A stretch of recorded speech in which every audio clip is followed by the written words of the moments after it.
The wolfkin go ahead and start to prowl the underbrush of this, well, this enclosure. It's a little smaller than they're used to, but they make do. They prowl around, mostly unseen, except for the little patch of fence that is made especially for public viewing, and even then they're quite leery of it. They go ahead and start to walk, prowl the perimeter, as if it's been ingrained into them, as if somebody has taught them how to do this so very, very long ago. The coats of these particular wolfkin, they range from, well, the blackest, the black knights, to the whitest of all the silver. Everything in between, mixed colors, and, well, one could say there's patches of red and brown in there, just for variety's sakes. But it is here that we see somebody we haven't seen before. Some would say is dearly, dearly miss. But we see Miss Rin Mrennen walking in the enclosure, doing her duties, or at least doing the tasks that had been set before her by her mentor, which is, well, at least today, to talk with the commune, to make sure that the wolfkin are happy, and to make sure that they are indeed fed and well kept. She stays out of the way of the wolves as they're pacing and kind of takes herself off to a place in the bushes where visitors won't be watching them. I imagine that the leader of the local pack probably keeps shadowing her since she's not super familiar, though I'm going to guess that they knew her before she left for New York. So she, once they're out of sight of normal people, she crouches down and offers a hand. She doesn't pretend that the wolf has dominance over her, but she doesn't challenge it for its dominance of the space either. All right. The well, the wolf currently leading the pack. It's white, silvery coat. Goes ahead and looks at you. If you imagine a lupus blinking, it's currently blinking. It goes ahead and, well, it raises its tail. It seems happy to see you. If he allows it, she reaches over and kind of strokes like the side of its neck and scratches behind its ears a little bit, and just kind of reacquaints herself with him and with the other wolves who probably aren't far behind him, especially the younger ones, the ones that would have been cubs before that she left. You notice the cubs go ahead and stay very, very close with their parental figures. That particular part of the pack, you recognize that this is most wolf packs that you see, most terms that you hear about, the alpha, the beta, the omega, these are constructs that are artificially created simply because wolves are thrown in together, and that's how they arrange themselves. But you recognize that this is more of a family unit. There's brother, the sister, the parents, the father, the mother, and they all seem very well acquainted with each other. They all have that one scent that runs through them. Even if they're all a little bit matted, it doesn't really seem to matter to them. They go ahead and crowd around you just as soon as the white silvery wolf goes ahead and takes your company. Does their fur seem like it's in good shape? Do they seem like they're acting pretty healthy? No, what's the word? Like mange or anybody who's unusually bony? Nobody looks unusually bony. The coat seems thick and healthy, and when you look at the cubs, they seem to be, well, they seem to be growing into themselves just as well. You recognize that there's the runt of the litter right there, and sort of like trailing behind everybody. She has a lot of fellow feeling for the run to the litter, though she also tends to make friends with the bigger ones. So she makes room in her lap for that one. I don't actually know how Ren talks to wolves because she has a face in wolf form. Um, but I'm going to assume that she has some way of communicating with them. And You, go ahead. you do. You can communicate to them. It's mostly the wolf heart you communicate to more empathically. Um, Abstract ideas kind of far above them, but they Sure. recognize you.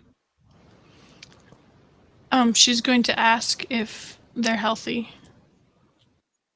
The silver-coated wolf goes ahead and well, he yelps in affirmative. Do any of you limp? Is the food plentiful? Food plentiful. Not seen limp in many years. Excellent. Do you have enough time, quiet time, away from the humans? Do they sort of take in the sentence for a little bit, and it's about this time that the run is like walking around you. Seems very, very far from the others. Silver-coated wolf just simply says, during darkness, nobody cares. During day, wish they'd leave more. She nods and will make a note of that to let her mentor know that they need a little more break.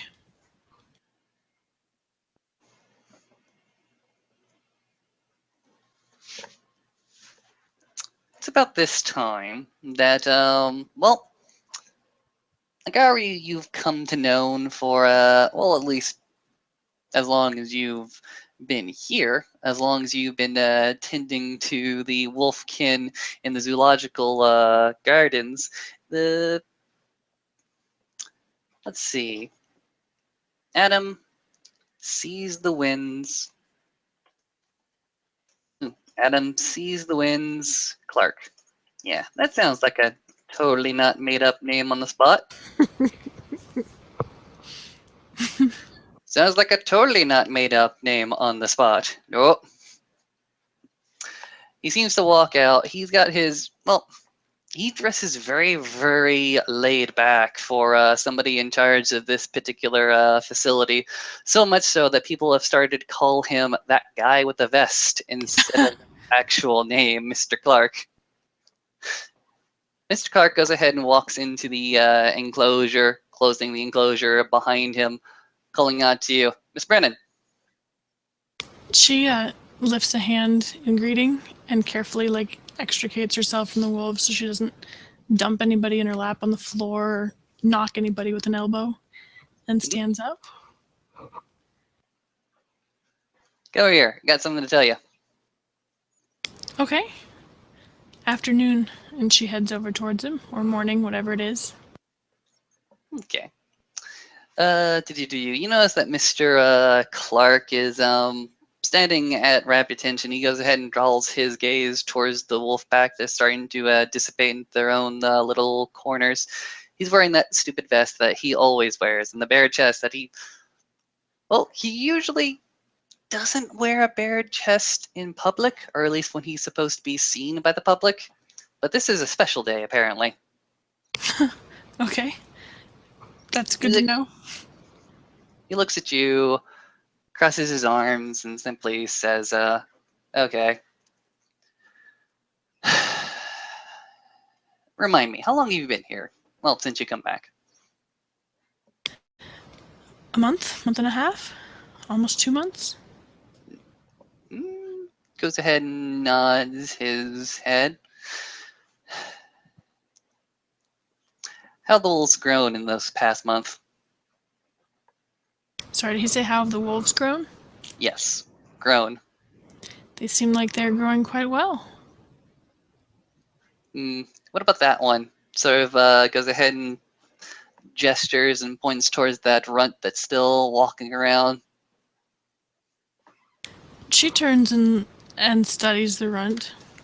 He's not as big as his brothers and sisters, but this is not an environment with much competition, so I'm not too worried about him. He has time he might not otherwise have. You expect him to grow as big as his brothers and sisters, his litter mates? No, probably not. He'll probably never be as big as they are. Hmm. Well, I guess he doesn't get his pick come a few seasons later. What do we do with him? Doesn't get his pick?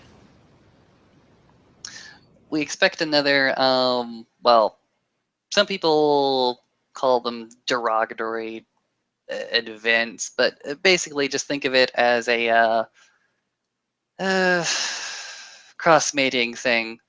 We have a particular setup with a well, a Canadian sept much further north to go ahead and trade our wolfkin up there and them to us so that we can keep, well, some versatility, some variety.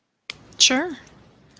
No, that makes sense. I think it's probably a good idea to keep him here too, unless they're equally sheltered. Mm, I've taken a look at their facilities. They're much more open, a lot more running freedom for the kin, which is good and all. That's why I'm worried about the runt if he goes up there. You say Sure. there's not much competition over here, but there's a lot of competition up north. Sure. Yeah, that would be a hard environment for him. It'd make more sense to send one of the stronger ones. All right. Good judgment. And that's what a Phildox should have. That's what a Half Moon should have. Thank you, Freya. He goes ahead and he uncrosses his arms, goes ahead and walks a step more towards you, so that you're like half a foot away. Usually he's not this much into your personal bubble. He's been aloof for most of his time watching over you, giving you instructions, expecting it to be done. He's never been the more personable type. He is a child of Gaia, of course, yes, but he was not fatherly towards you. He walks up very close to you, closer than he's been before, goes ahead and raises his arms and lays his hand on your shoulder, looks into your eyes, and simply says, I want you to see somebody. And I want you to be put to the test. I want you to have your rite of passage. Okay.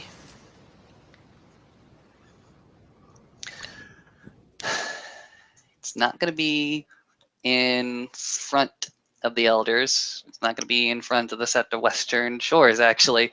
I'm sending you away to, well, Mount Tamilopus. It's a little mountainous range just outside of the city.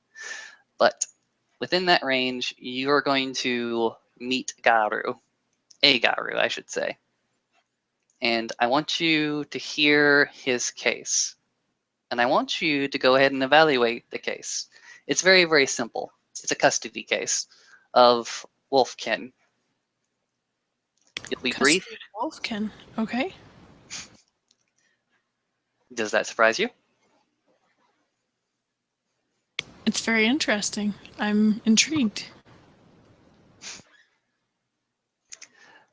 There you will speak to, let's see, what is his face? That is definitely not his deed name. Currently escapes me. Abel Hart. Pull out to Abel Hart. He will answer you.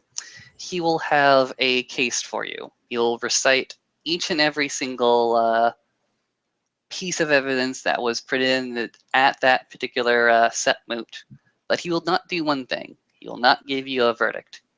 He will ask you what your verdict would be, taking account every single piece of evidence. All right. Now, you can take your time. You can do it now. You can do it later. But I'll tell you, once you start, I will send word, and he will not accept tardiness. Understood, Raya. I will finish up here and then head that way. Good. Make sure the troughs are full of water. Make sure that you're prin that freaking bush that keeps blocking their troughs. It's not a particular nuisance. It just doesn't look right. You notice that he starts to walk over there and fidget with the branches that have started to overgrown. Get it fixed. I will get it fixed. Raya, the wolves are hoping for a little more solitude during the day sometimes. Is there a way to affect that? Let's see. Not much I can do to change the visiting hours, but you can go ahead and consolace them that the winter seasons we're going to have a lot more closed time, a lot less open time, a lot less visiting time. Okay. I'll let them know, or try to let them know. Again, Mr. Clark walks back to you. Again, he looks you right in the eye. Miss Brennan, Yes, Raya? please do me proud. I will do my best. I know what your best is. I want you to do better than your best. Because here's the thing. When they tell the story, and they will tell stories about this, oh, I assure you they will tell stories about this. There's a She does not look nosy, excited about that. there's a nosy little galliard that I think is actually a ragabash around here that takes in every single story around here, especially when it involves the gestures over to the wolfkin. Excellent. I will try to do you prouder than proud, Raya.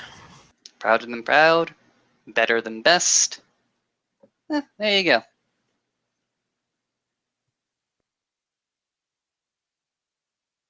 She watches him, and she doesn't turn away until he does, just out of courtesy.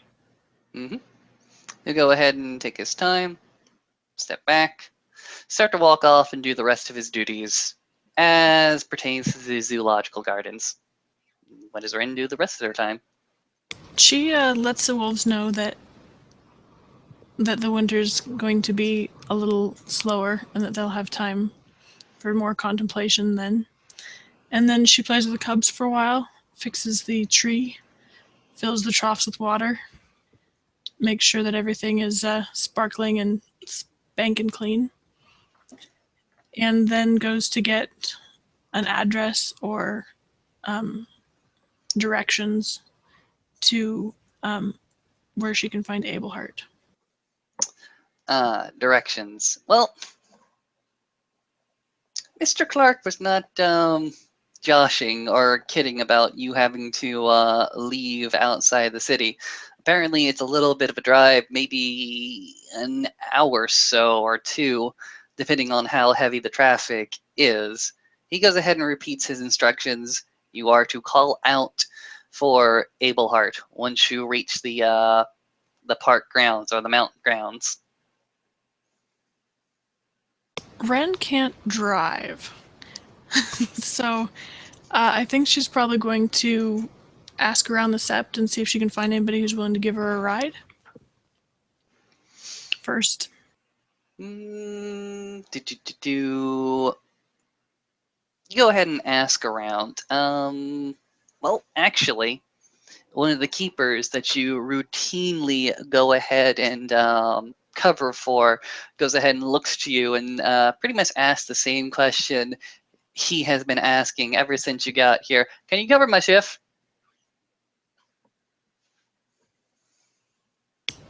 Can you give me a ride afterwards? That doesn't make much sense. I gotta go back in town. I got some things to do. I got a lady to see. I just asking if you can cover my shift. If not, that's fine. Sorry, there's someone waiting for me, or I would. Sort of shrugs. Do you try to convince him more? Or you try to go somebody else? Is he going towards the woods? No, like he said, he's going more into the city. No, I don't think she's going to try and convince him if she just turned him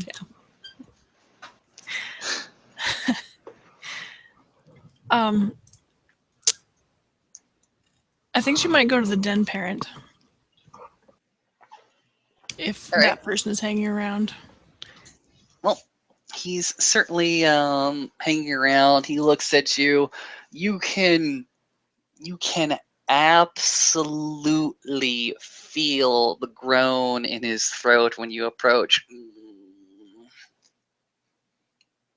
I'm going to guess that Ren probably has a pretty good idea of the likes and dislikes of the den parent just for matters of survival, having grown up here. Mhm. And she probably would have made sure to bring a bribe of some sort, probably a baked good. You want to bribe the den parent with scones? Absolutely. You go ahead and walk up with your baggie of baked goods, what we're calling cinnamon scones, and just for clarity's sake, you happen to find him in his little hut. He smells the cinnamon scones as you walk in. He looks in your direction. He smiles for a brief second, maybe not at your presence, but at the presence of the scones. Hi there. I'm sorry to bother you. You don't know anybody who's headed out towards Mount Tamalpay, do you? Let's see. Looks at the bag that you haven't put down yet. I just need to bum a ride. Or anybody who's feeling up for a drive. It's kind of important. Yeah, I heard. Clark came to me and asked me if you were ready. I told him that somebody else should go ahead and give the measure of your talent and your virtue and your wisdom. So I went ahead and suggested Abelhart, upstate. Do you But I know didn't. him? Well, I knew him long time ago. He hasn't been seen much in the Sept lately, or in fact at all for quite a number of years. Let's see, Abelhart, story of Abelhart. Goes ahead and scratches his head. They say that he went ahead and left the Sept due to a broken heart. And I think that's much of I think that's more gossip and rumor than anything else. Interesting. Ouch. That's too bad. Shrug. They also say that he's been keeping watch over a very, very secret piece of Gaia, or at least a wild energy there. But that also could just simply be rumor and gossip. That does sound interesting. Is it very far out? Do you know? Blink, blink. You're really concerned about reaching up there. Why? About reaching up? How do you mean? About making it out there real, real quick. Seize the Wind said he was waiting. I don't like to keep people waiting. Fair She's enough. known for being punctual about her keeper duties. All right, fair enough, fair enough. Go grab Jimmy.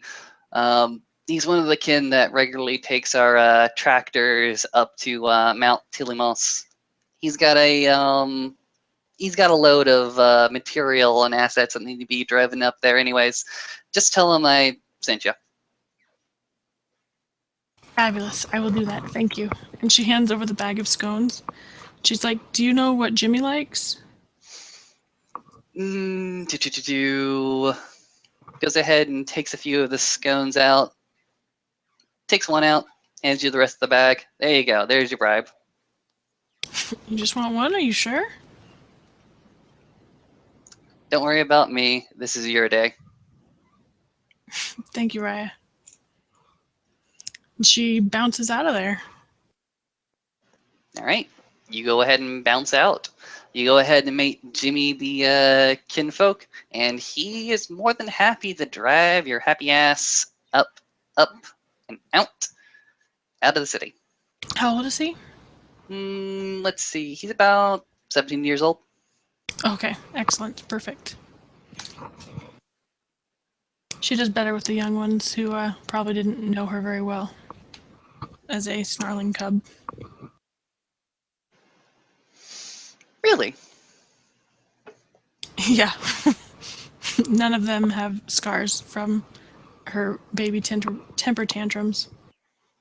This is true. This is true.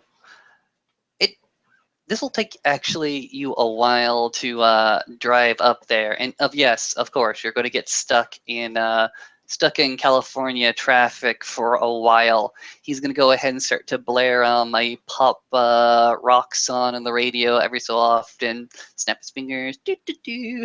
So, do you talk about anything in particular, or do you just go ahead and ride out the ride? Ren probably asks him what he's doing, what he's studying, what he wants to study. She probably draws him into the story of his life and family and everything to avoid having to talk herself. You make it into a one-sided conversation where he's more telling you things, right? Mm-hmm. All right. Definitely dig that. Jimmy Wilson. Born a knowing kin, or at least knowing now. Mostly studying, well, what every high schooler goes ahead and studies. He wants to be an astronaut. At least that's what he keeps telling you. Awesome. She approves of astronauts, both in the general and the specific. Probably doesn't know much about astronauts, but what she doesn't know, she asks about and just gives him a chance to talk.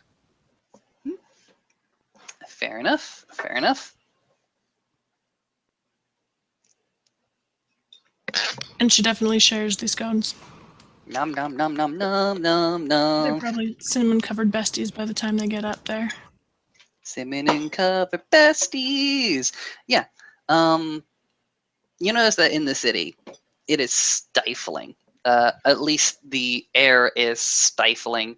Your Garu senses heighten as they are, get just ever so muffled. It just seems like everywhere there's smoke, there's smog.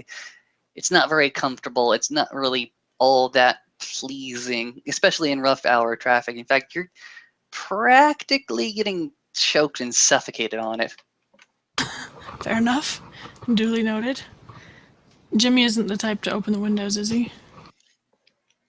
He will if you ask. No. She's gonna keep the windows closed. We'll just recirculate this air that we've already breathed. Yay! As you get more out, then you actually cross the Golden Gate. Well, actually, that's on the other side of the city. So you don't cross that bridge, however thematic it might be. But you do find yourself exiting the traffic-clogged freeway to a much more rural streets. The air here is cleaner. The air here is actually quite perfect. The air here is much cleaner, much fresher. It's as if this air goes ahead and springs from a pure source. At least that's what's coming to your mind, to your head, as you breathe it in. That life, that air, that wind that just passes on through you. It reinvigorates you. It's as if Gaia's own breath were filling your lungs right now. Ren will definitely crack a window for that. Will you also poke your head out? Probably not. She might lean a little closer, but she's not going to poke her head out.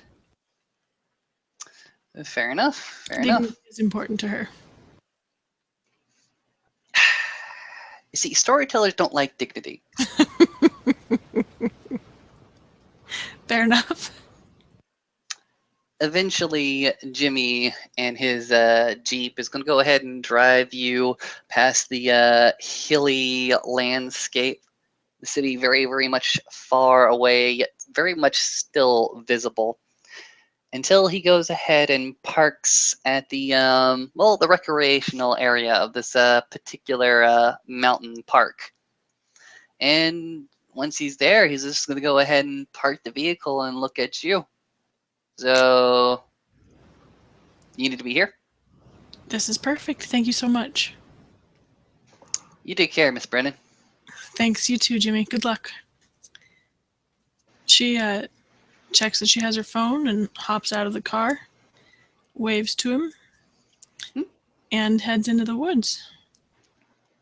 All right. You head into the woods. Do you take one of the hiking routes, or are you just going fully into the brush? She doesn't have much direction. If there is a map around of the trails, she's going to stop and see whether any of them, like whether there's any information that might suggest like a wide space that might be hiding werewolves. A wide space that is hiding werewolves. I'm sorry, I've been too much encroached in New York where there is no wide space to hide werewolves. Okay. This is actually a recreational area that Jimmy has gone ahead and parked in and starting to unload shit from the back of his Jeep. There is a visiting center that would go ahead and describe to you a whole lot of ecological information and data. This is where most of the tourists would go ahead and flock to. But in front of the visitors station, there is indeed a map that is behind clear plastic, and it shows most of the details of the park. The hiking trails, of course, are plainly there. And when you're looking for a big expanse of just open wilderness, you find one in two places, but the biggest one seems to be up north. Ren's going to help Jimmy unload first and make sure that all that's done. Because she's not going to stick him with the heavy lifting after he drove her out here. And then she's going to head into the visitor center and buy a hat. In case she needs to pretend to be a tourist. Okay. Yes. And then she and her hat and her Perso Fun are going to head towards the northern part. All right. Is Rin well versed in survival, or is she well versed in the wilderness? No, I mean not super well versed. She has 1 dot in survival, and she spent most of her time in the woods, but it's definitely like fairly landscaped woods where she grew up. Okay. Well, 1 dot. Go ahead and the particular area that you're walking to seems to be a bit further out. So do me a favor. Roll stamina survival, just to see how long you can trek the tracks before you get exhausted.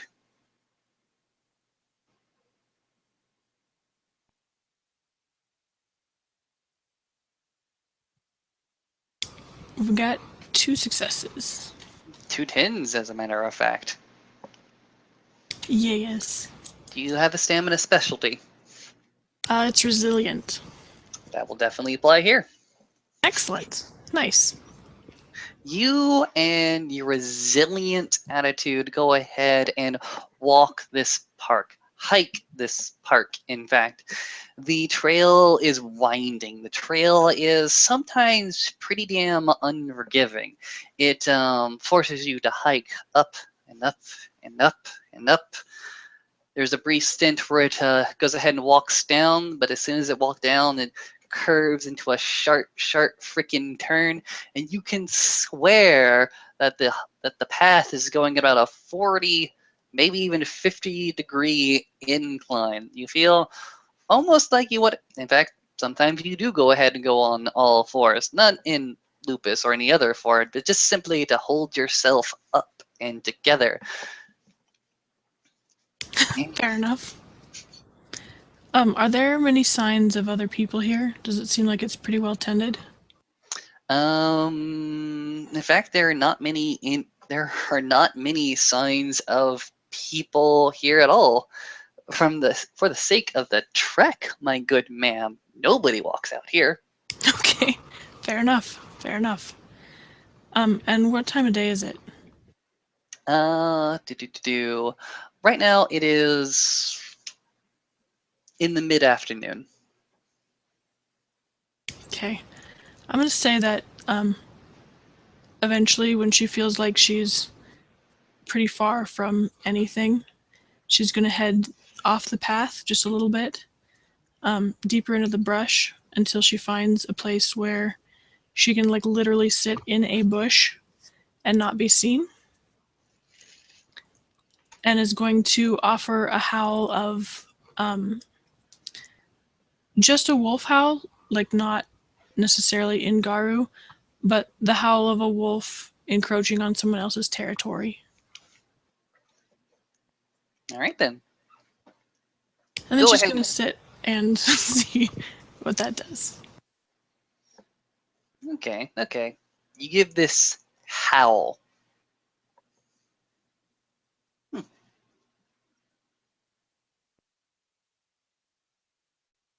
He's not that particular auspice, nor is he that particular auspice, nor is he that particular auspice. He may be that auspice, but just for shits and giggles, I'm gonna make him this auspice. Okay. From far and far beyond, from one of the mounds, or I don't know what to call this. It's been a while since I've been in hill country. From just beyond the ravines, from just beyond the hill, there is an elaborate howl. It is a singing howl. It is a howl of, oh my dear God, people. Aww. Aww. It is a howl of welcome. It is a howl of come here, please. It's the howl of I want to talk to you. Ren will, were the maps portable? Can she have brought a map with her? You could have bought a map with your hat. Okay. In fact, I assume that the map is within your hat. Oh, awesome. That's awesome. So she's going to kind of try and guess based on the map whether that howl is going to lead her, whether she should stay on the path or head toward the howl. Like whether the howl is going to take her off the path or whether the path is going to head toward it. The howl will definitely take you off the path. Okie doke. She's going to cross her fingers and hope for the best and head that way. Okay. Let me ask you, what's your primal urge rating? 3. Okay, I'm willing to give you this one. You walk further into the underbrush. You walk further away from the path. You walk further away from, well, a structured narrative, a structured environment, to a much more of a wild environment. Much more of a, this is life, this is growth. Your nostrils are just filled, utterly filled with Gaia's breath and wild energies of this place. You feel lifted. Every single step that you take is a little bit more energetic. every step you take is a little bit more levied. The burdens that have been placed upon you are starting to lift. You're starting to not necessarily forget, but make less notice of what has been troubling you for these past few months, the trials and tribulations that you have been placed under. And you feel relieved. You feel won. You feel alive. You have no idea how this place has been here for so long without you even finding it. Fair enough. Eventually, you go ahead and pass a threshold, and you know it's a threshold. You can feel it. You can feel the threshold as you walk past it.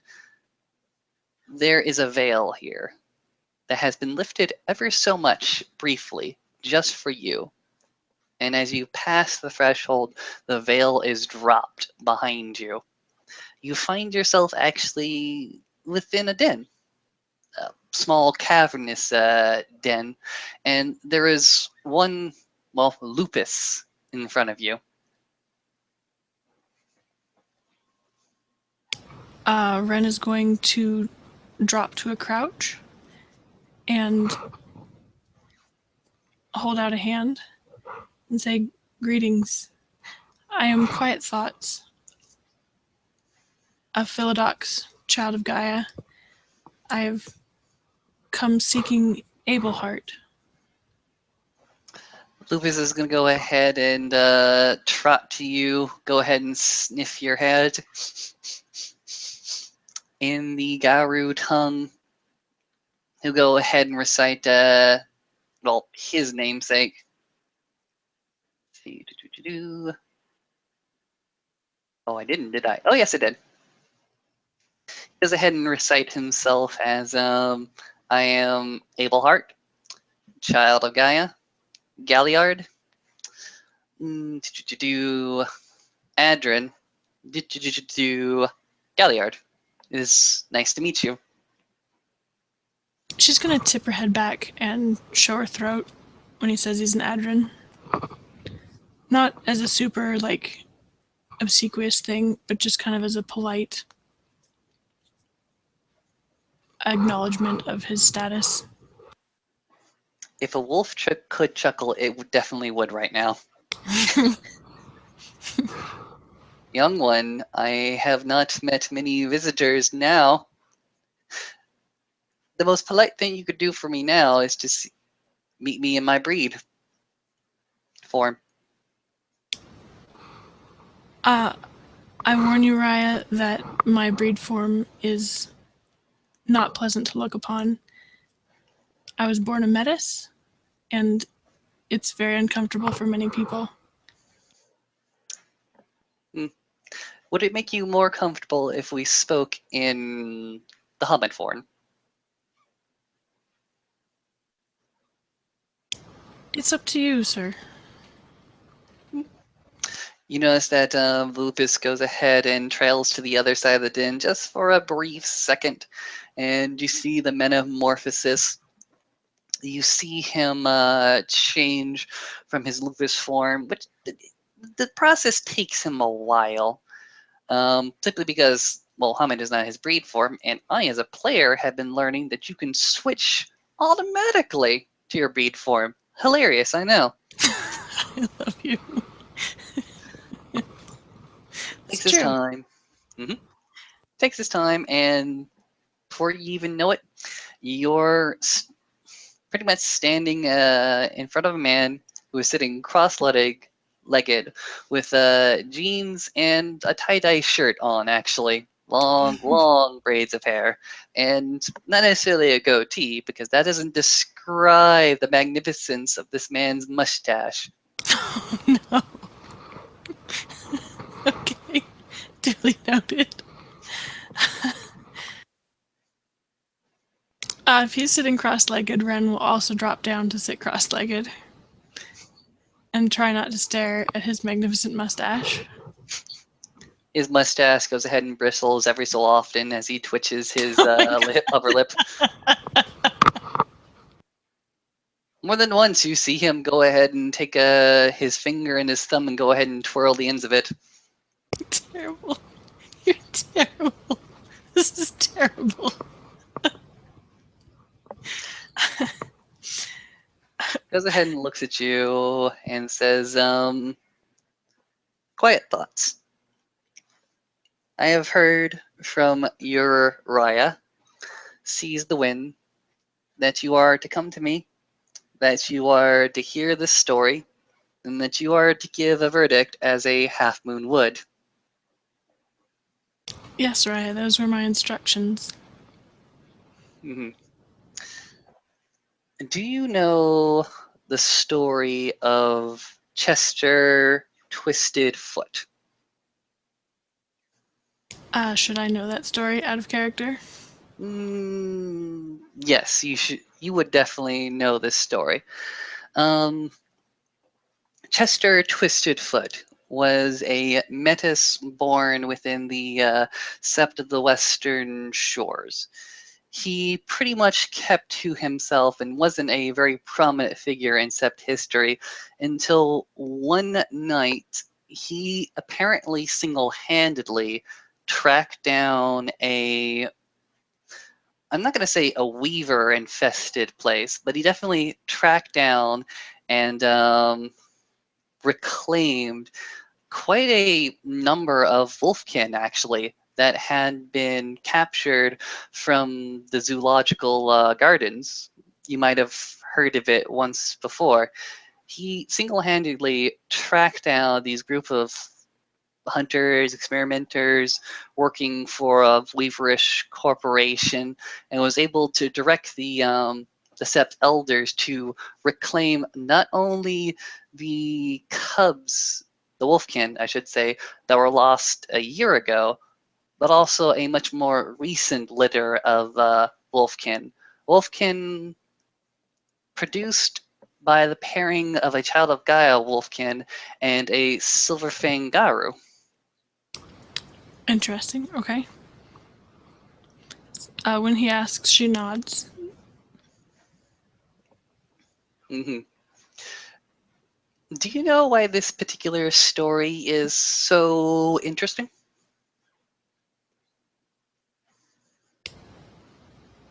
Do I know?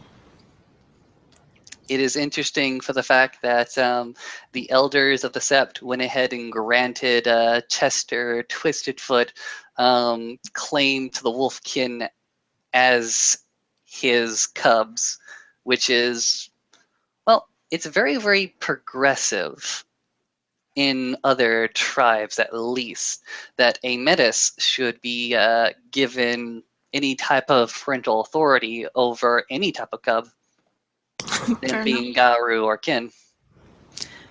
Um, I think that when he asks, she's going to pause and can I perception empathy him to see whether he wants to tell the story? Go ahead.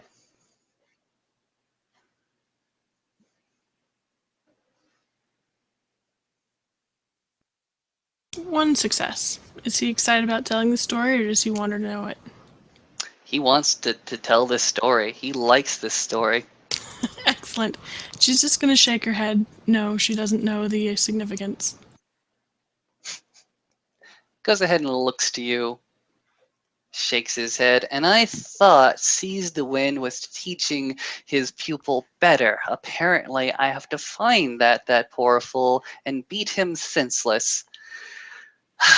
Such is my lot in life. My good ma'am, never become a Raya. I hope you will not beat him senseless. If you feel the need to beat someone senseless, I hope that you will start with me until the urge passes.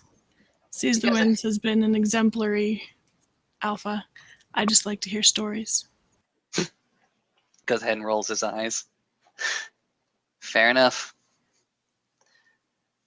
There was once a Garu that came to this sept, a lupus-born Ragabash, Silverfang that came from up north, past the state Oregon, and into the territory Kuwait.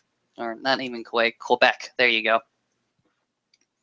Silverfang, coat as white of silver, but also of the new moon, never to be seen except for one known as Chester Twisted Foot. Garu, born of two Garu. Twisted Foot was his name, because Twisted Foot he did have. He often enough could not run as fast as his, well, peers. Often enough he was teased and picked on for such a malformity, but that really doesn't matter at the moment. That was his name, it was given to him. He earns another name at the end of the story, I assure you. He became, well, very much infatuated by the silver-coated princess of Lupus-born mate. In fact, so much so, he knew that he could not have her. It was not his, well, place in life. So much so that when Walks in Moonlight finally was able to produce, finally went into heat and chose a mate for herself, he ran into these very, very woods, thrashed in anguish and frustration, only coming back after the deed was done and the litter was produced. It was after that moment that Walks in Moonlight, Silverfang, proud and prideful as she is, decided to walk out, stay and separate herself from the sept. Her den was taken care of. Her den was well protected. Her den was hidden away, but her den was not often intruded upon, except by the one known as Twistfoot. Twistedfoot would often visit her, be rebuked, visit her, and be rebuked. But it was on those occasions that Twistedfoot brought a meal, meat, something for the cubs that he was allowed entry. For you see, Twistedfoot, even if he did not sire the litter, felt for the litter as much as he did feel for Walks in Moonlight. He did this little dance, this little very pathetic dance, some would say, for a number of years until one day he came upon a supernatural fog. It was indeed supernatural because the man of weather, the scientist, told me as such. And when he found that, he knew that something was wrong. There was a smell in the air. You know, the city smell, the smell of smog, the smell of smoke. It had visited this place in abundance to cover somebody else, to cover up tracks, to obfuscate and make way for something a little bit more sinister. Twistedfoot, running towards the hidden den, found Walks in Moonlight, battered, beaten, by silver no less, bullets no less. Hunters had come, hunters who knew our weakness, and he did rage. He did rage upon the hunters that had visited the dead. He did rage for the cubs that he did not sire, but still loved quite a lot, were taken from Walks in Moonlight, and Walks in Moonlight was bleeding profusely, and he looked at Chester Twistedfoot, and while Chester Twistedfoot wanted to tend to her wounds, he growled at him. For Walks in Moonlight did not have any love. Some would say that the Lupus-born did not have any love at all for anything or anyone, not even her mate, only her cubs, which she was absolutely furious about. She was powerless to stop what had happened, and she was powerless to chase after him. And she looked at him, at the one with the twisted foot, at the one that would trail behind all others, and he went ahead and growled at Chester Twistedfoot and said, "You will track them. You will find them. You will make them safe." Without even a thought. Actually, I lie. Twistedfoot did not want to leave, wanted to make sure that Walks in Moonlight was still safe. But even with her silver coat all bloody and matted, she went ahead and growled and threatened him until he did leave, until he did track down her cubs. Much to Chester's credit, a limp leg did not deter him. He had a good nose and a good sense about him. He did find the den, the other den, the scientific den, the den with walls, the den with tubes, the den with all manners of instruments, and he did bring upon the elders of the sept to recover those cubs. Not only did he recover Walks in Moonlight's cubs, but he also recovered a litter that was lost to us nary a year ago at that particular time. 5 of Moonlight's, 5 from the previous year. It was, some would say, a good catch. But news did come back to the party. News did come back to the elders that went ahead and rescued the cubs. News did come back to Chester Twisted Foot that Walks in Moonlight had expired, died to her wounds.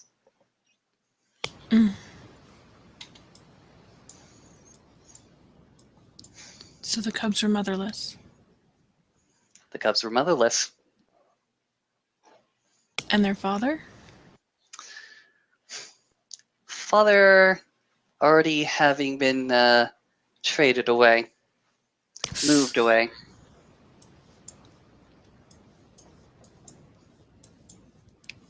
So the sept cared for them? Twisted Foot cared for those cubs. Twisted Foot cared for those wolfkin produced by one of our own and one of the Silver Fangs. That would be a happy ending, wouldn't it? Mostly, yes. Mostly, yes. Then we get to a bit of a predicament, don't we? What happens when the tribe of Silver Coats comes back, comes asking if the mating bared fruit? What if the Canadian Silverfangs come to us and ask us for those cubs? What happens? Ren looks away and kind of deliberately reaches into her purse and pulls out a pair of sandwiches to hand him one. He goes ahead and does not take it. In fact, he goes ahead and pushes the sandwich back into your hand. What happens? Well, I imagine it depends on who's in charge at the time. Whether they are interested in raising the cubs themselves. Whether they feel that it's more to their liking that someone else do the work, or that their pride be satisfied in seeing their cubs removed from the care of a metis. Let me tell you more about the parties. Because when the claim went down, the Silverfang, known as Julian Mayfield, was here. Female, of course. Close relative. I lie. Close relative is close to all relatives within the Silverfang tribe. But you get the gist. You get the idea. She didn't laugh. She just kind of coughed to not laugh when he said that, so that he knows she found it funny, but is not going to find it funny out loud. Goes ahead and continues and says, Julian Mayfield, Helmet-born, Silverfang, close relative, using the air quotes, to Walks in Moonlight, walked into our sept and wanted to claim litter as her own. And it was presented more to the elders, more to the truth catcher to find out whether or not this was acceptable or not. Because while she may be a close relative, a cousin to walks in moonlight. She was not a direct descendant, nor inheritant, nor ancestor, nor any number of things. Meanwhile, our, well, Twisted Foot did not say anything. Twisted Foot did not do anything. Twisted Foot went ahead and didn't say anything right then and there. But in closed quarters, where others could not see him, and where he could speak to his Ryas privately, he begged and pleaded to stay a parent to those cubs. Because, as I said, he adored, loved, some would say, walks in moonlight. And she loved, and he loved the cubs that he sired just as well. And between the time that Walks in Moonlight died and the time Julian Mayfield came into the sept, a year had passed, and those cubs had grown up quite a bit. And the cubs, for their part, adored Twisted Foot, even if Twisted Foot could not follow them all the way, even if Twisted Foot could not go ahead and reach as far, run as fast as his adopted litter. Julian Mayfield went ahead and made her case. It was a good case. She could provide the litter with ample places to run, as we could, but he also offered fantastic breeding stock, which we certainly couldn't. And we went ahead and made pleads and pledges to go ahead and do everything that she could for the sake of the cubs.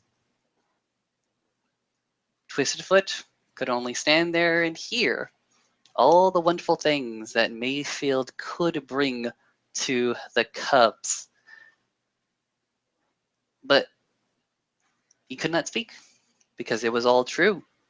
What could Twisted Foot give them? What had he given him? Looks over to Rin. Answer that for me. What had Twisted Foot given that litter? If he saved them from hunters with silver, he gave them their lives.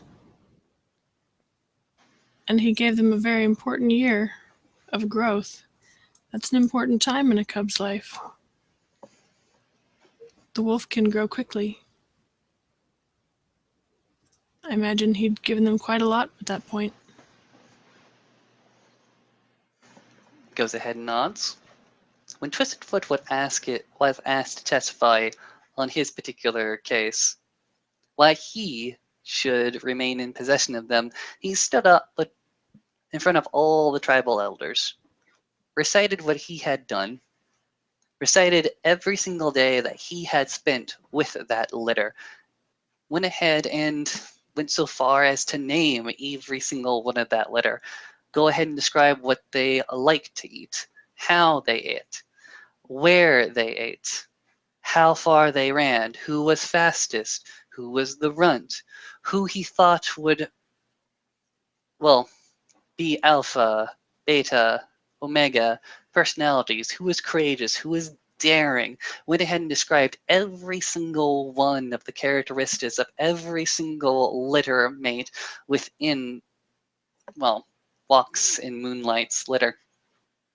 Julian Mayfield, for her part, gave a very, very small, confident rebuttal. He looked, well, I should say, she looked at his leg and simply said, he is limited and will always be limited. I can give them everything and more.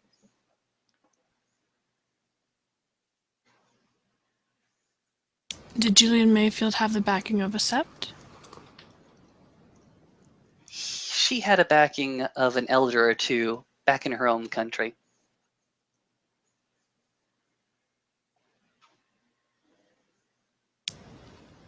Interesting, but she still had ample room for them to run and grow? That is what she said, and that is what she presented, and that was her argument. How would you verify such things, Miss Brennan? In this day and age, I would imagine that some sort of deed would be necessary as proof of ownership of the land, or at least the deed of an organization, a deed deeded to an organization which held the land, proof that there is a safe place for them. We have a lot of legal ways to determine that sort of thing. Had she any such proof? She had the word of one of her Arias, which she presented to the court. And the Raya had such authorization? The Raya did indeed have such authorization. She went ahead and called upon one of her Rayas who had a tract of land in Canada. Long stretch of land. She was not lying. Ren nods. And was it known to be good land? Suitable for the upkeep of a pack of wolves? Abelhart goes ahead and nods. It was indeed known as such. Were the cubs consulted? The cubs were indeed consulted. What would you like to know? Whether they were interested in this new adventure or preferred to stay with their father. Wide grin goes across his face. Father. She doesn't wince, but she closes her eyes for just a little longer than she probably should. Their caretaker, Twisted Foot. Those are the right words to use in legal matters, especially outside of our tribe. They are not progressive. They do not understand how we are all one and all should care for another. I understand why you would use the word father, and I accept the use of the word father, but you are right to use a different word outside, especially where others will look at these legal papers and look at these legal stories. But that doesn't mean that the word father wasn't the truth in every single sense of the word at that moment. Duly noted, Raya. When consulted, the Cubs said that they adored their caretaker, that they wished not to be separated from them. But when they were told about these huge tracts of lands that they could run in, some were swayed. Some were swift of foot. Others were not as swift of foot. When weighed against the swiftness of foot, or the guardianship of Twisted Foot, it was an even split.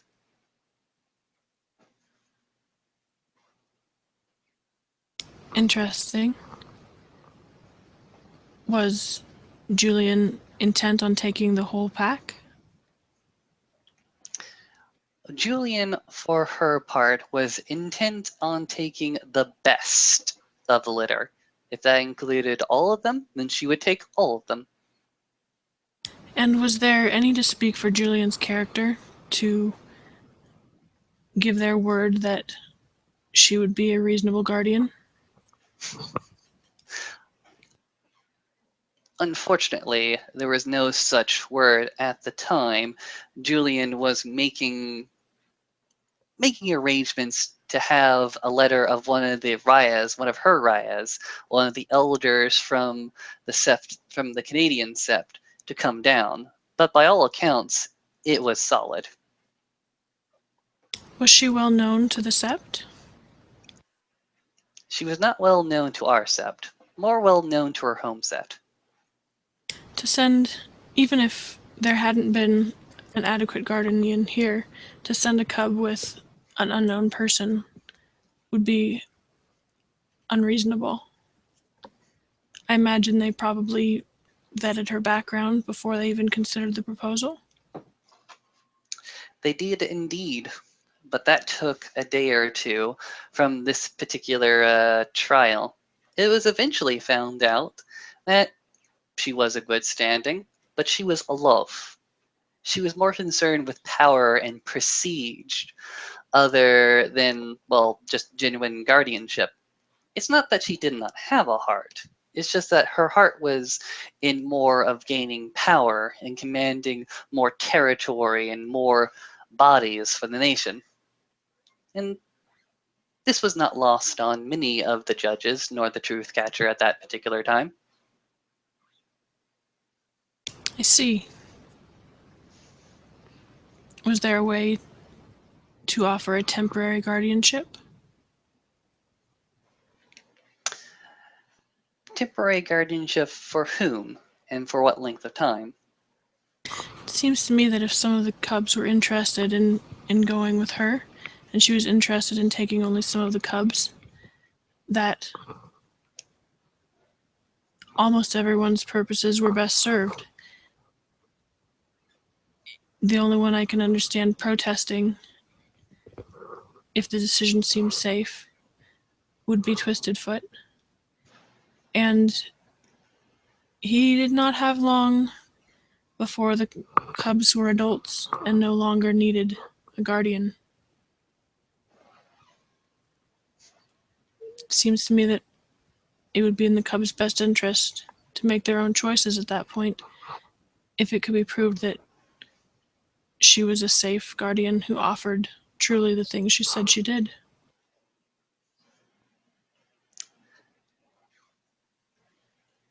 Miss Brennan, what Yes, was sir. your mindset when you were still young and did not know much of the world?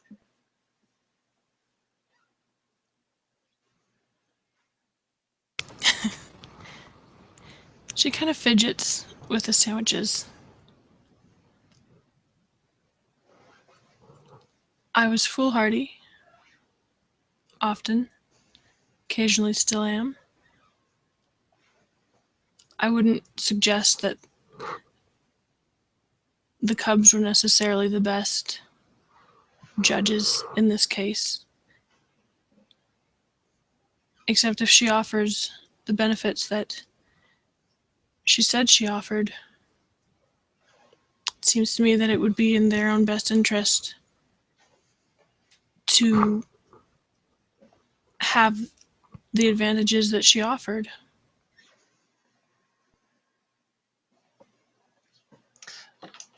Are you saying that the Cubs knew what was best for their own sake?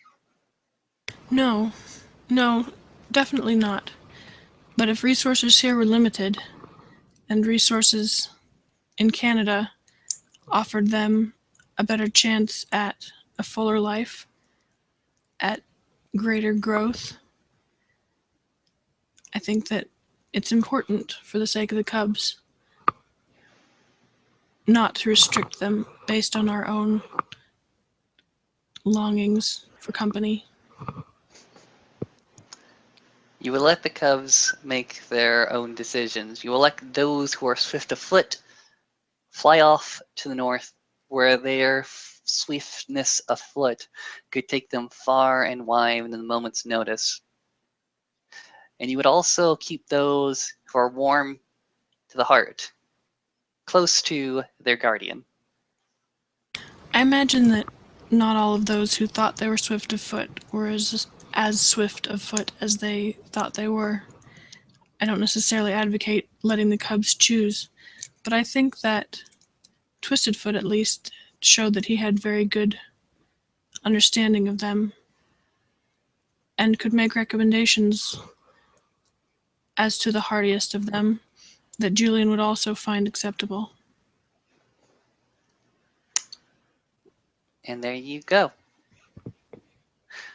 He goes ahead and clears his throat for a second And it was as such that Twisted Foot, known as He Who Gives of His Own Heart, chose those amongst his litter, the swiftest and the most capable, to walk with she who provides mutts, Julian Mayfield, up to the Canadian territory of Quebec, so that those that are swift of foot may run as much as they ought, and those who are not prepared may have another season close to their father.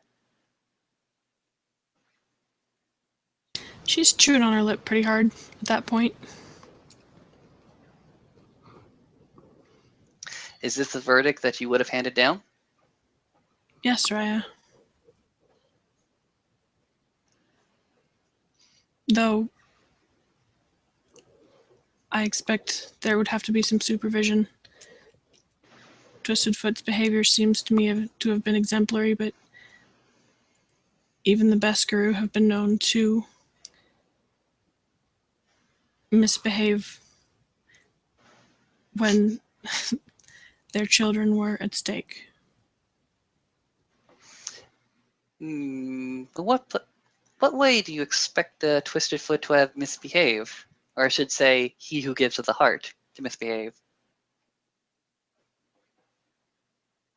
I can imagine a number of ways that could have gone horribly wrong, Raya.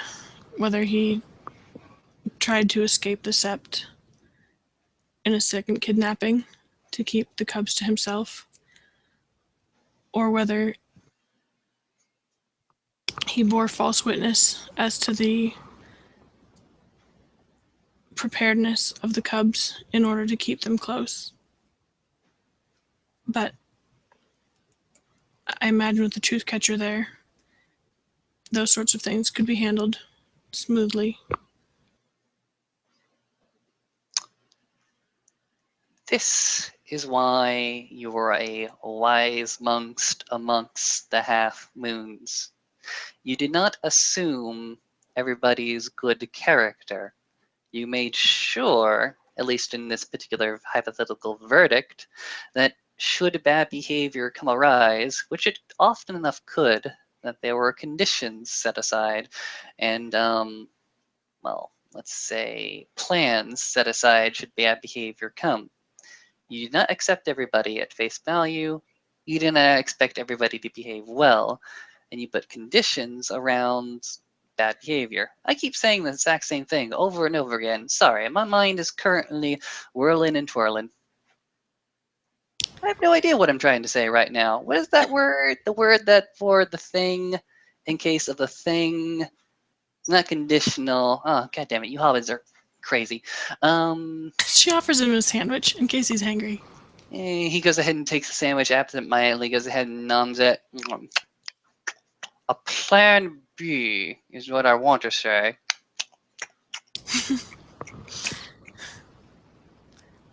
I do like plans. Contingency. She's a little impressed that Alupus just whipped out contingency. Goes ahead and huffs down the rest of the sandwich. Yes. Contingencies for all cases, even in the worst cases. But what else would you have done?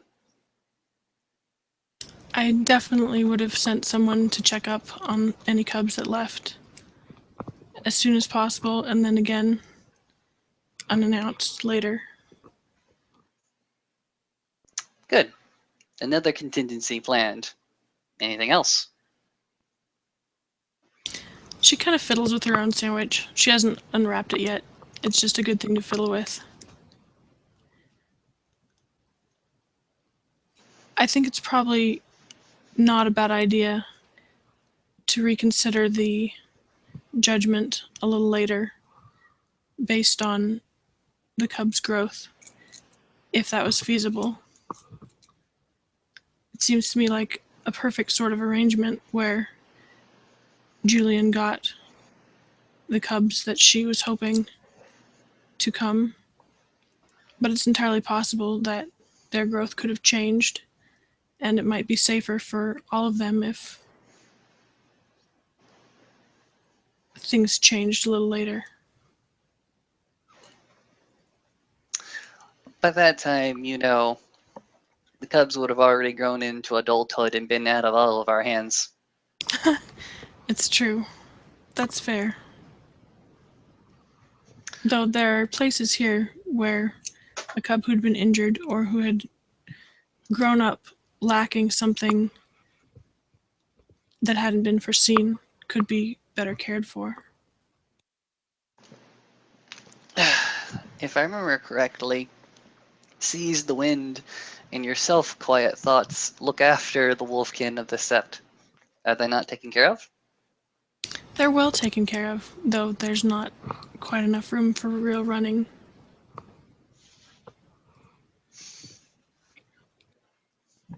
As is the case.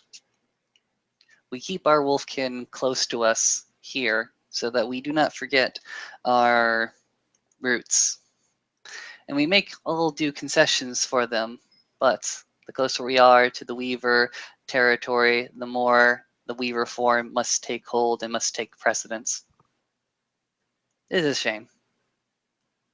It is. They don't seem to suffer over much, though. Very well. Rin, Brennan, Quiet Thoughts. Yes, Raya?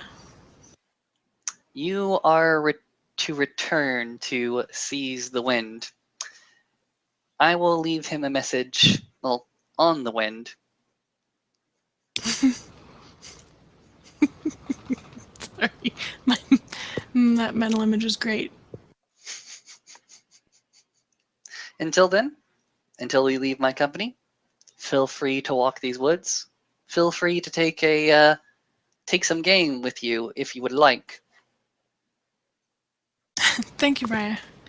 I will be heading back to the city fairly straightforwardly, I think. If that is what you wish, young cub. Is there anything that I can do for you while I'm here? Or an errand I can run for you when I return to the city?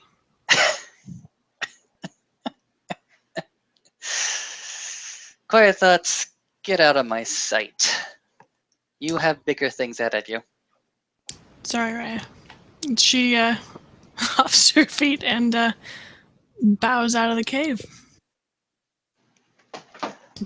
Out of the den. Go ahead and bound out of the den. Assuming you're walking straight forward, out and about, right? She actually does bow to him, and before she turns and leaves. But then, yes, she turns and just walks out carefully. Fair enough. After a few, or actually after like a couple of minutes, I shouldn't say, not a few. After a couple of minutes, you hear a very, very boisterous how. Oh, you make wonderful sandwiches!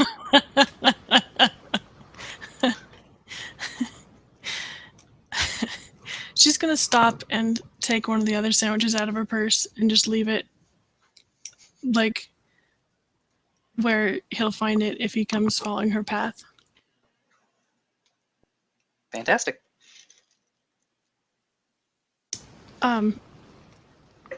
And she's going to head back towards the trail as much as possible. Looking at these pictures, it looks like most of the trails tend to stick to the tops of the ridges.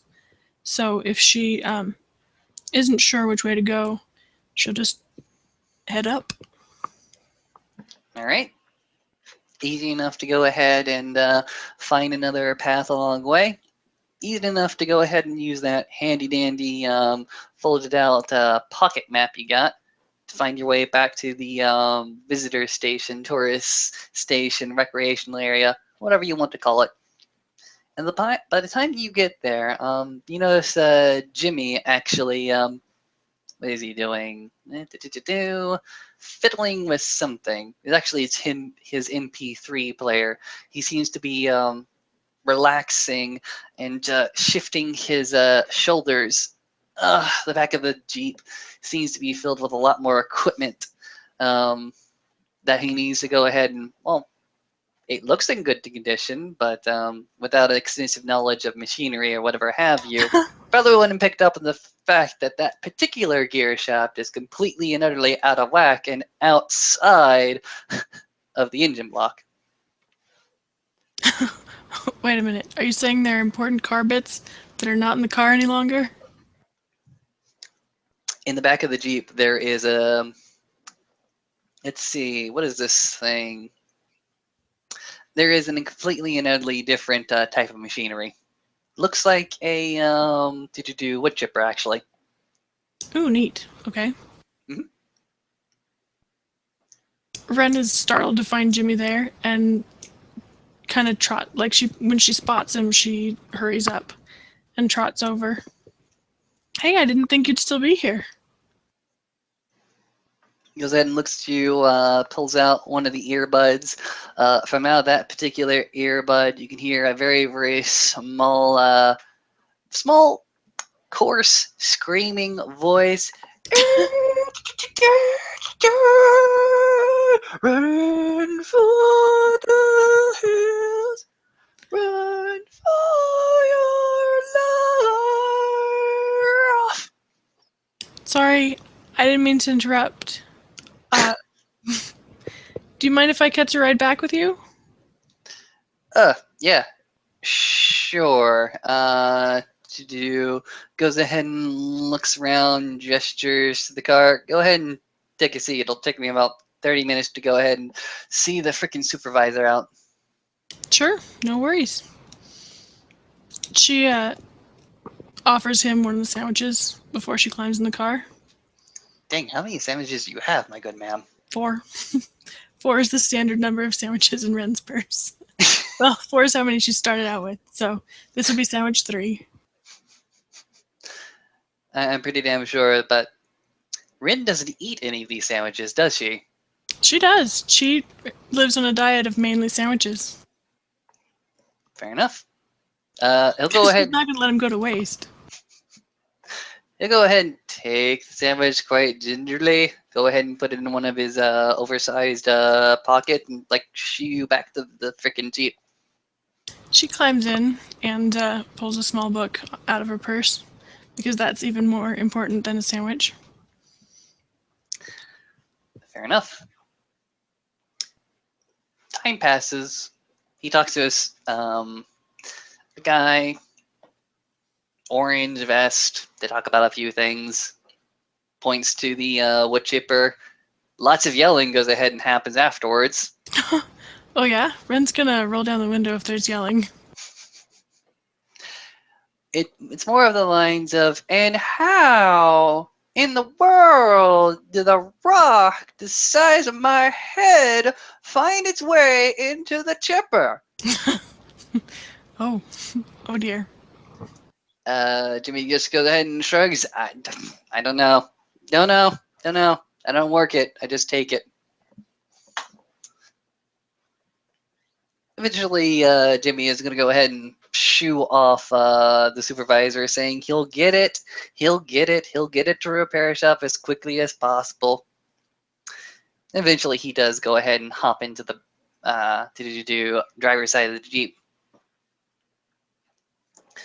Looks at you. Okay, so I gotta take this thing back into the city. Where do I need to drop you off? Can you drop me off at the Sept? If that's a pain, you can drop me off at the Wolf home. Can I bribe you to go ahead and take the Wolf home, the zoological gardens? Bribe me? You don't have to. If that's more convenient for you, absolutely. All right, and then we're going there. She's going to text Seize the Winds as they're driving once they have service and let them know that she's on her way back and that she'll be at the gardens. All right, fair enough. You get driven and you get dropped off back at the zoological gardens. It's dark. The time has passed. is now well into the evening hours. It's a little bit cooler.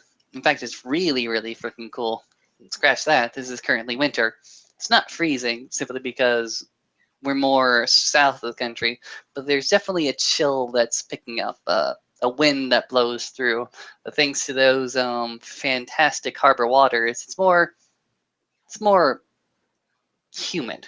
Let's just go ahead and say Sure, fair enough. Okay. the humidity. It's what brings the temperature down, not anything else. Ren's gonna pull her hat on. I imagine it was probably pretty cold when they left this morning, so she probably has reasonable clothing with her. She climbs out of the car and heads inside. Did she get a text back from Seize the Winds? He would have text back, I'll be at the gardens until late tonight. Feel free to drop yourself off. Any later than 11, you're going to have to break your way in. Is it later than 11? Nope. Oh, good, because she has no dots in larceny. Go ahead and tell me what Rin is currently thinking, feeling for a few seconds as I go ahead and take care of something real quick. Fair enough.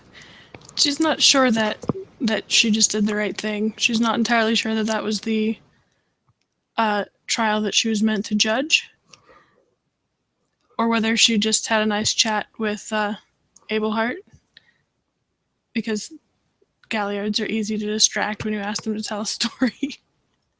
So she's a little bit nervous that she's going to get there and talk to Seize the Winds, and he's going to be like, the fuck, and she's going to have to go back out. But it's been a pretty good day, actually, running around in the nice Gaian forest. So she's still in a good mood, and if she has to go back out, she'll go back out.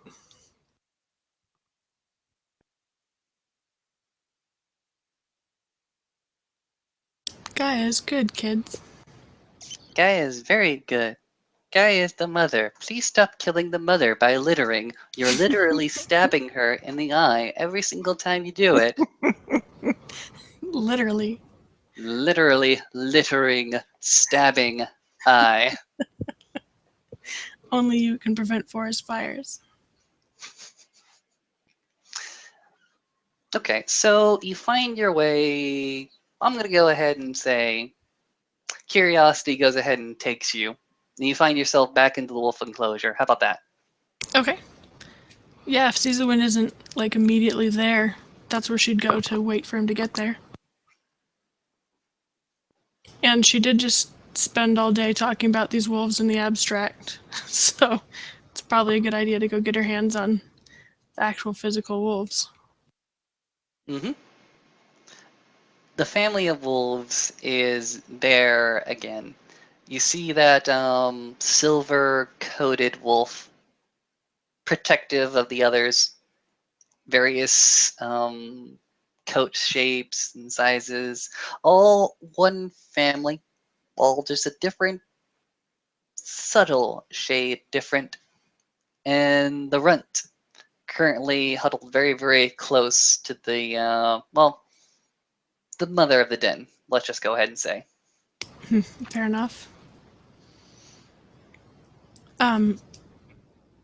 Ren stops to be friendly with them, to play, roll around, give scritches to any of them that want. But she doesn't get too friendly with the runt. Like, she doesn't give the runt more attention than the others. That's just not really who she is. She wouldn't single him out that way. Fair enough. It takes a little bit. And you can hear from inside the offices, just outside the enclosure, doors being slammed, actually. You hear a grunt of frustration from the door leading out of the offices towards the enclosure. Interesting. Ren's gonna kind of shift around so she can keep an eye on the door. Mhm.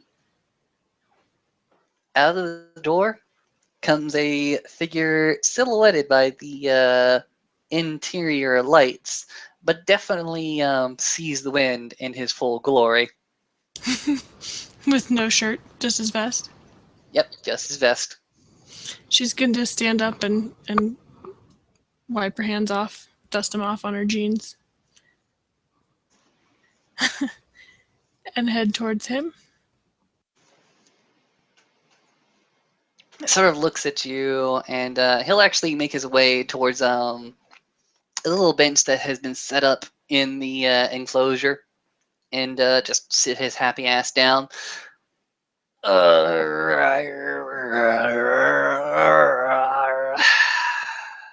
You okay? He goes ahead and looks at you. No, I'm frustrated. What happened? Uh, well, I heard back from Abelhart. Oh. He gives a very, very deep sigh. She So sits down on the very, very edge of the bench next to him. he just goes ahead and sort of rolls his head and looks at you sideways. So what in the world did you talk about?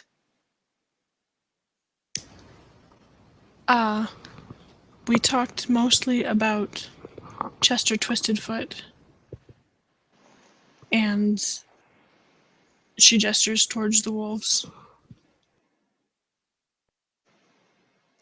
As soon as you say Chester Twistedfoot, the silver-coated wolf goes ahead and just doesn't move, just goes ahead and twerks one particular area in your direction.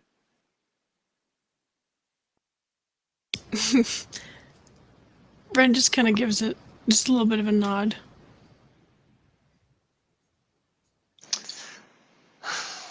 Okay.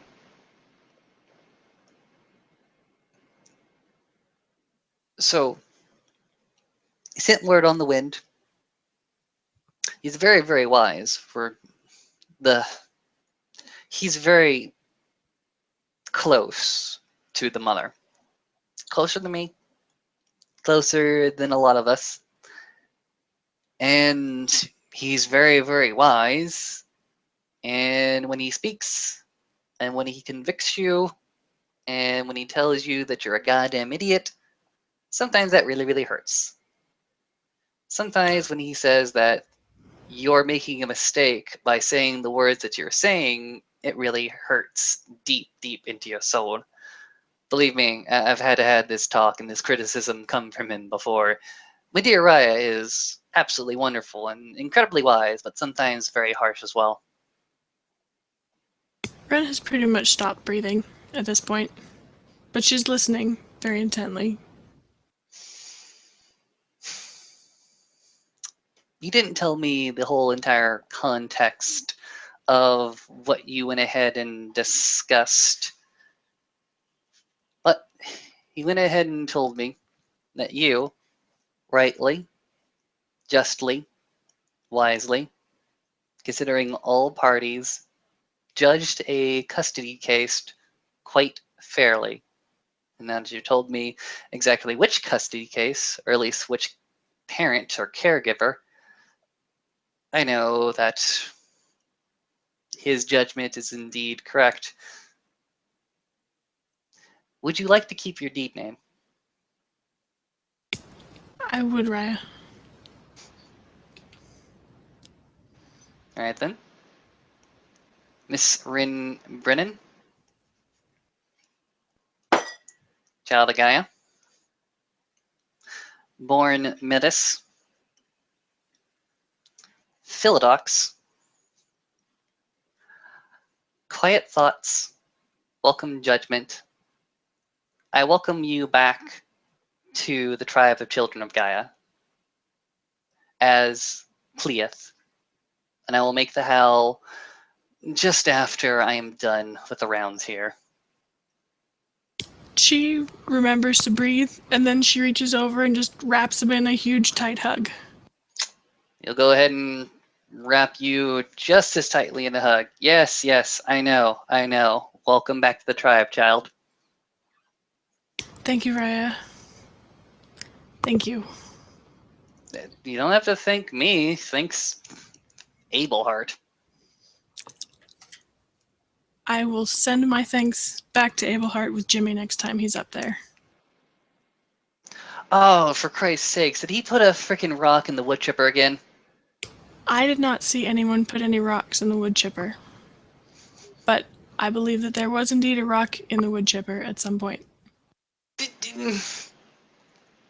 Exasperated groan. Gentlemen, do me a favor. You can walk to the sept if you really want. I'm sure there are going to be a lot of people that are going to welcome you back into the tribe, but I plan to make that hell tomorrow morning when the sun is just peeking up so that you can get the most attention that you want, or the least attention. I don't really care. But here's the thing. Miss Brennan, I am going to lose one of my best assistants here. You do know that, right? Sorry, Raya. I can threaten Jimmy. Oh, yes. Threaten the boy that routinely breaks the wood chipper. Yes, that seems like... Miss Brennan, you are not a ragabash. Yes, Raya.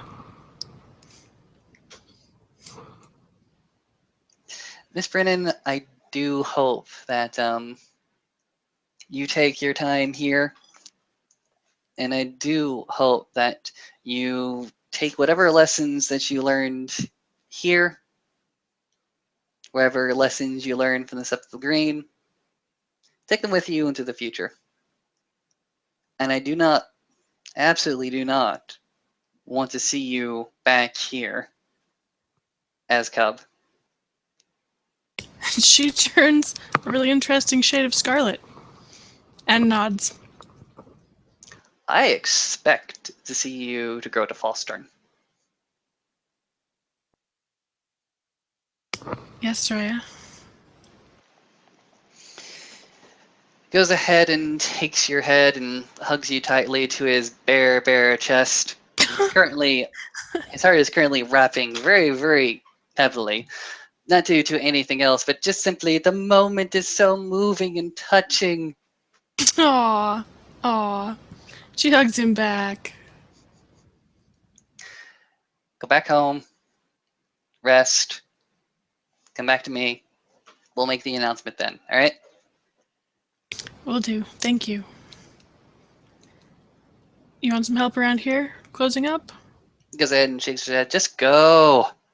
You're already killing me and taking away my heart and throwing it into the ether. Do not tease me anymore, you wench. I'm sorry, Raya. She bolts. It seems like Rin is just being yelled to leave every so often, isn't she? It's good for her. Where does Rin go from here? I think she would at that point probably go home and shoot off an email to Aaron and to Emmett that said, I'm on my way back. Kind of as a preemptive howl. Fair enough. Fair enough. Describe your living situation. I think she's staying with Seize the Winds. If Alright there's room in his domicile. Well, definitely room in his particular domicile. When you walk up to the, well, let's just go ahead and say the front porch, you find that there is a package there right in front of you. It's not a package per se, but more of it's just a collection of envelopes that have been tied together with twine string. She will pick those up and scan the address label as she's opening the door. Seems like, well, the topmost envelope. It does have an address. It does have a label on it. There are several other envelopes also tied together as such. And who are they from? What's their return address? They're all different return addresses, actually, and they're all addressed quite differently. Each one is labeled, each return address is a different address with a different name, but mostly in alphabetical order for some odd reason. Okay. And who are they addressed to? Are they for her or for Seize the Winds? Mostly to the resident of. Okay, fair enough. And does she recognize any of the addresses? Are they postmarked? I mean, is there any reason that she should not leave these for Seize the Wind? There is one of them. It seems to be a P.O. box from New York. An address that you recognize as being given to you by, well, somebody that you know back home.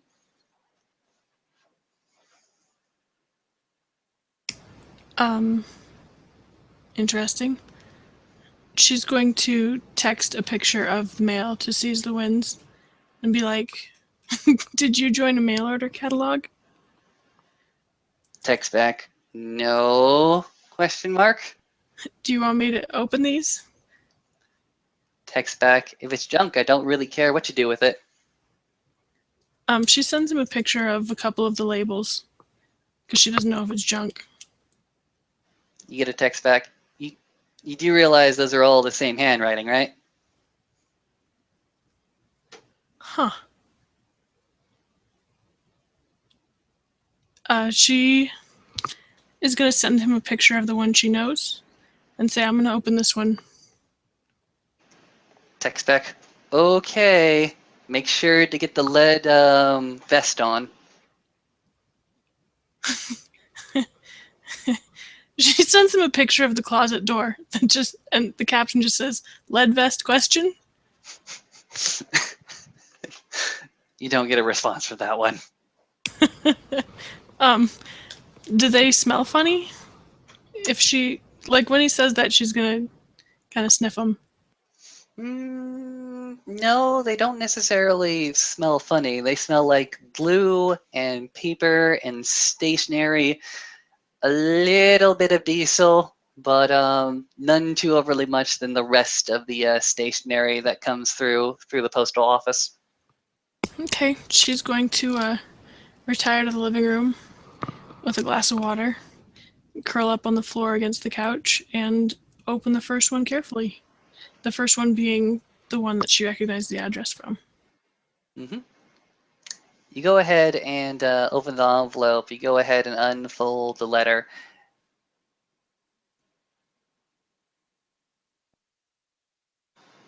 Let's see. How does this go? Dear Rin, I miss you. I went ahead and took another walk across the bridge again. I thought about a lot of things. I wonder when you're coming back. Signed, Lucas. Aww. It probably gets pretty dark before she stops just sitting there and starts to open another one. It is very much the same kind of letter, describing a day in the life of Lucas. I went to the conservatory today. I decided to help out. Seems like a lot of the rosebus bushes needs a lot more attending to, and the vines are starting to overgrow. It is it's a greenhouse, yes. So the plants should survive over the winter, but I don't think they'll mind if I go ahead and pitch in. What do you think? Signed, Lucas. At that point, she and the letters disappear to whatever room is her bedroom, because she's going to need to read these in private. She just starts opening them and reading. She tries to get them in order if there's postmarked.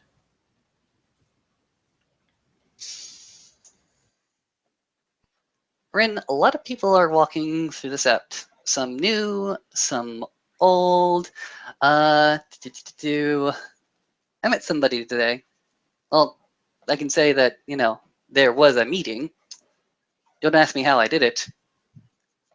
I like her. I don't know what I'm going to do next. Lucas. Interesting. And the next one? Follows up.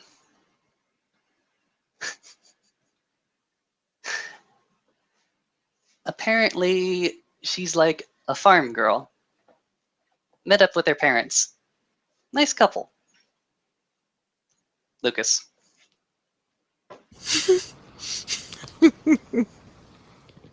Okay.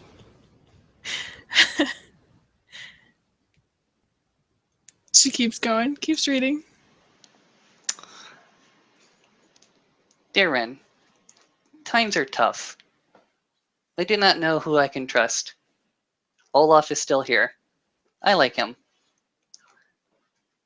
He's a rock. New people have come to this app. A sneaky fucker. But a sneaky fucker who gives good advice. Interesting.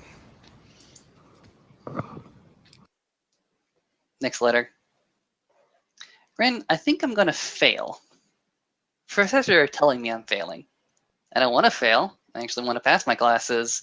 That means I really, really do need to buckle down. I miss you. Lucas. Oh. When's that dated? Uh, Like a short time before finals or a long time before finals? Actually, it's dated November, I think. Okay. She keeps reading.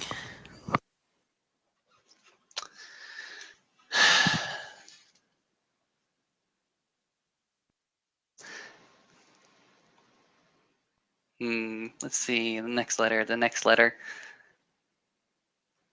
Rin, I don't know what happened. Everything was fine. Fine for a few seconds. And everything is shit. Oh no. Oh no. I don't know what I'm doing anymore.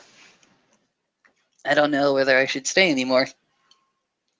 Things are kind of hectic. Things are not good. People are looking at me. Lucas. Ren is like reading with one hand and packing with the other hand. She doesn't have a lot to pack because she's been mostly living out of the suitcase.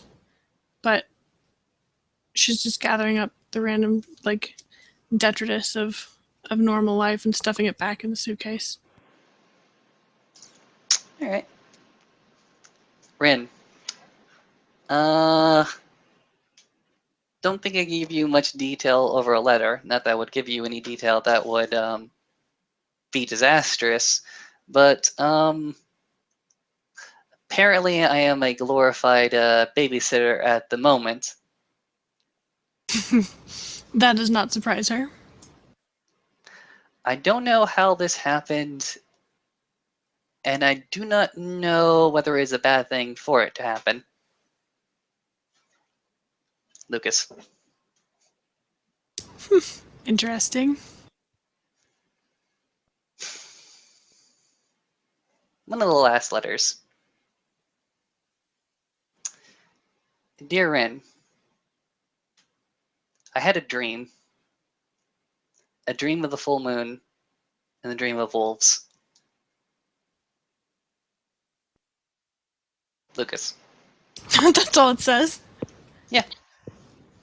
Huh. What's the date on that? Date on that happens to be December the 2nd.